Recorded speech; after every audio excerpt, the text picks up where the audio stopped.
Whew. Hello, guys. It is I, Becca Lori Hector, here outside.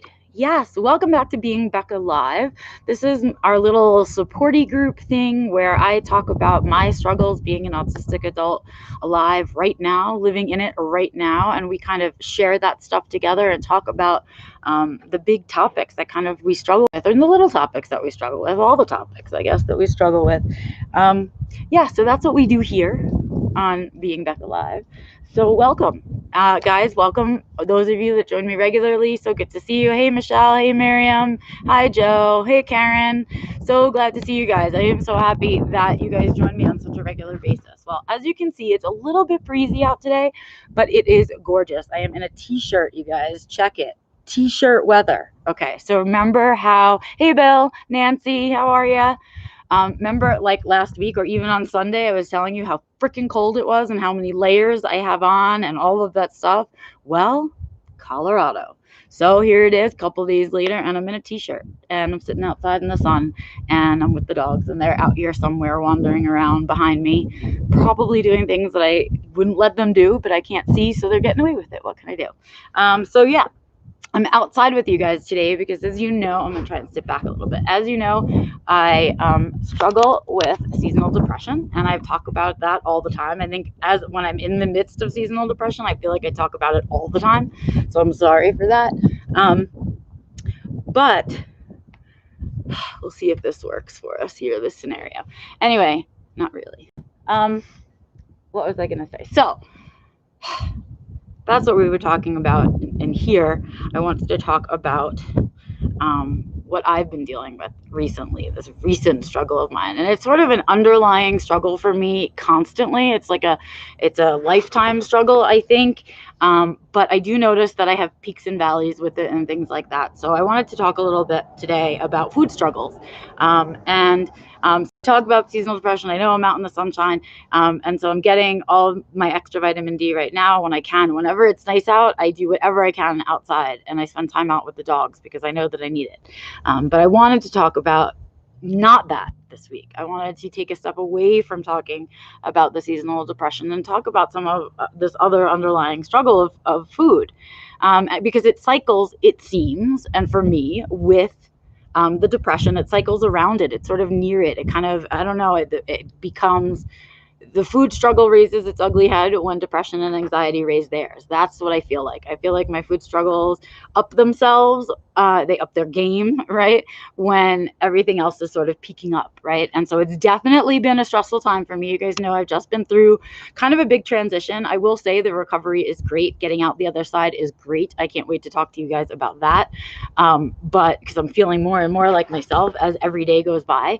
But this food struggle thing, it sneaks in. And so it's in always, right? There are some foods that I am so sensory to, or have, even sometimes it's not even about the sensory itself, but it's the memory of the sensory.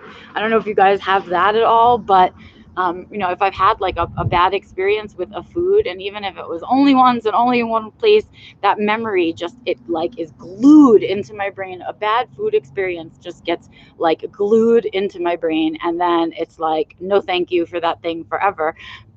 Not because the actual experience of it was necessarily so awful that I'm traumatized from it, but there's sort of this memory, this food memory of it, and I just, you don't want to relive that. So there are definitely foods like that for me. For example, pesto sauce. That's a great example for me. I don't know, the first time I ever had pesto sauce, I don't know if it wasn't described well for me or whatever, but I really, really, really disliked it a lot. I don't eat it now, right? Like, I don't even want to know about pesto sauce. If I see it on a menu, whatever it's attached to, I want nothing to do with it. And so that's like an interesting piece of it, right? And so there are things like that, right? I can't tolerate green peppers, for example. That's an always. That's like all the time. I don't like fish. That's an all the time, right? There are exceptions for me in that range of fish, but I really just, in general, don't like it, right? And it's a sensory thing for me. It's not necessarily that just that the food tastes bad or the way that it's prepared or anything like that. It's a summation of the sensory experience: the smell, the taste, the the texture of it, all of it, the way that it's cooked, any of it. And so because of that, I already know that I have struggles, and there are foods that I am challenged by, and there are, for any number of reasons, right? So here's another one, right? It's a great one. Vegetables. I love vegetables. I love vegetables so much. I was a vegetarian for a while, not because of a moral reason, but because I just love vegetables that much more than I like meat. I just do. But I don't like cooked vegetables. What? Yep, there are only some vegetables that I'll eat cooked. Most of the time, I prefer my vegetables raw. I like the crunch, I like the way they taste, and that's just my preference. So if somebody said to me, "Would you like steamed broccoli or would you like a salad?" I'm always going salad, right? I'd rather have it that way. And it took me a lot of years to sort of understand that about myself, and to understand kind of, oh, here comes Gus Gus. To understand that about myself, and to understand kind of, yes, baby, and that there are some foods, and it's okay to not like certain things for whatever your reason, right? Whatever the normal reason is for not liking foods, doesn't matter. This is my reason. Hey, Morgan. Um, and so I was thinking about that. And then I was thinking about how, on top of that layer, right, there are certain foods that I can't tolerate when I'm stressed, right? So, like, as I'm going through a transition or something like that, like I recently went through, yeah, man, I don't eat. I struggle with eating, and I get, we talk a lot about same foods and the comfort of same foods, and I get stuck on like a super limited number of same foods when I'm super stressed out.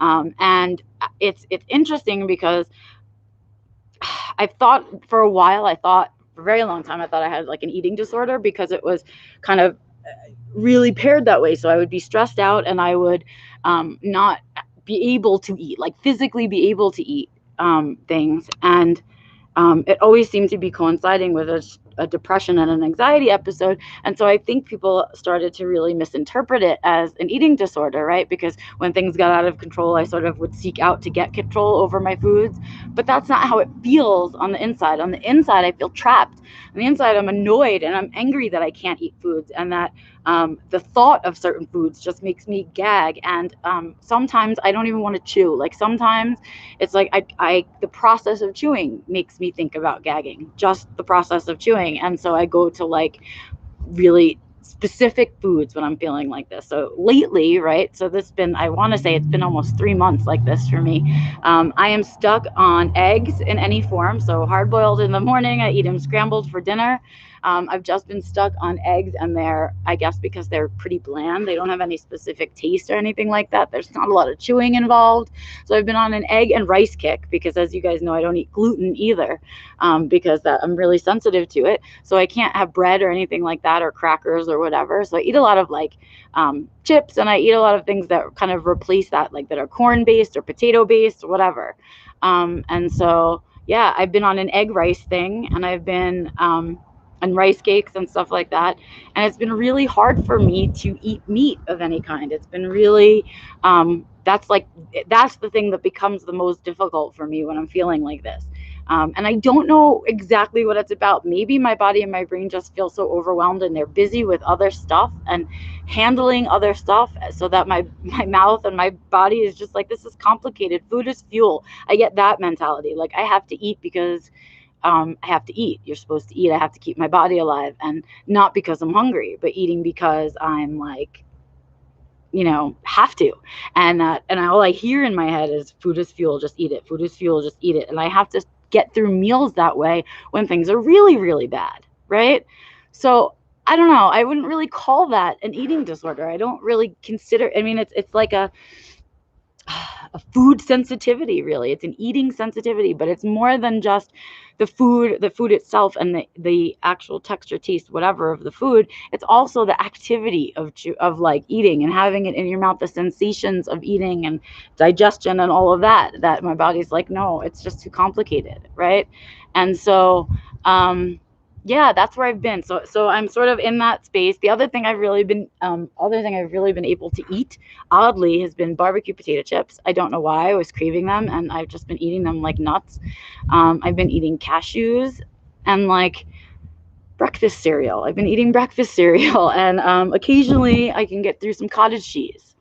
But it's been a real struggle, that behind the scenes food struggle, because it's 3 times a day. Oh, here comes everybody. So here's Walter and Fiona, and now no one can see my face. Thank you guys. I love you. I love you, but I got to be doing this now. Thank you. So, yeah, it's been a struggle for the hi Gussie for these last few months, and because of that, um, I started taking vitamins, because I think, I know a lot of people don't take vitamins because they say you pee most of it out and it's a waste of money and all this stuff, and you should be getting your vitamins and all of that from the food that you eat. But what happens when you're not able to do that and you're not able to eat that way, right? Then what happens? So I started taking vitamins because I noticed that my nails weren't growing right and things like that. So I noticed that I was kind of, shh, quiet, please, that I was, kind of struggling with that. So that's where I'm at with it. I don't really know where to place it. I don't have a big solution for you guys. Mostly, I want to say, does this happen to you? Do you too struggle with food? Are there times, hey, quiet, you guys, quiet, please. Let me finish. Quiet, please. Thank you. So, do we all struggle with it? Is it something that you guys are struggling with too? What is it? Is it something specific that triggers you? Is it how do you interpret it? How are you feeling about it? And is it similar to mine? Is it different? What's different? I want to know. I want to know from you guys before I get knocked over by my dogs. You guys, off, off. Fiona, off. Enough. Thank you. So that's what I really want to know. So let me catch up and chat and see. Absolutely cannot tolerate peas. Yes, I don't like cooked veggies either. Yes, eggs are a comfort food. I guess they are. Yes, Michelle, thank you. I do too. I think that meat has all of these textures and complications to it. And I guess that's what it is. Yes. Okay. So Miriam struggles because on top of the autism, she has Vader. And so they have Vader rather. And that's really a struggle, right? And you don't always feel hunger. I don't feel hunger either, but this feels separate. It's like when I do feel hunger, or when I say I need to take the time to eat, or yes, it's time I have to eat food as fuel. There's a point to the physicality of it that I can't put the food in my mouth, whatever it is, the thought of it, you guys, please, Fiona. Thank you. Anyway, it's not looking like I'll be able to go much longer, you guys. They're going to get a little crazy. I think they're about to have some playtime. So let me go do that with them, you guys. And quiet, Gussie. And I will catch up with you guys out on the interweb. I'm sorry for the interrupted stream. It happens. I have puppies and I needed to be outside. But I will see you guys on Sunday for Growing Gratitude. Know that I'm thinking of you every time now that I sit down to have to eat, because now I've shared this with you guys and I can't wait to see your comments. I can't wait to hear your reflections on it. I can't wait to read through the comments. Please let me know your thoughts in the comments of this video. Thumbs up, thumbs down me so I know whether you liked it or hated it. Always, you can reach me in the comments or at info@beccalaurie.com, or just go to the website and use my contact form, beccalaurie.com. Anyway, you guys, just wanted to share that piece with you because it's been a real struggle for me, and I'm like frustrated by it now. It's been so long that I'm frustrated by it, and I really wanted it to kind of share that. I want to know if you guys are struggling too. Let me see what else is going on in chat, Gussie. What I missed? Yes, the dogs are definitely enjoying the weather. Walter hates being cold. He has a coat, but he hates coming out in the cold. Preferring soft foods. It's just really interesting to me. I wonder how much of it is interoception, and I wonder how much of it is the autism and the sensory sensitivities. And then I wonder how much of it are these trauma weird food memories, right? So I've got a lot of stuff in my head on this. Gus is about to sit on my lap because he just wants to sit on my lap. But yeah, so that kind of stuff. Oh, thank you, Karen. They do have glossy coats. Not only do they eat well, but they eat the right foods, but I also share my egg yolks with them. So I've been eating a lot of eggs. They've been eating some egg yolks, and that's really good for their coat. So thank you for noticing that they're shiny and happy. Yep. So I'm going to send love to them from you guys, love to us from you guys out there, because I love you guys so much. I think about you often during my week. And when I do have the time to sit with you, I always want to make sure it's worthwhile for all of us. So go have an amazing rest of your day. Create some joy and share some joy. Think about this for me and share with me your thoughts on it. Let me know if this is something you struggle with too. Maybe I'll think about it some more and do some research or something. Have a great day, you guys. Do something amazing with it. I'll see you on Sunday for Growing Gratitude. And of course, I will see you out there on the interwebs, wherever we may be. Have an awesome day, you guys. Love to you.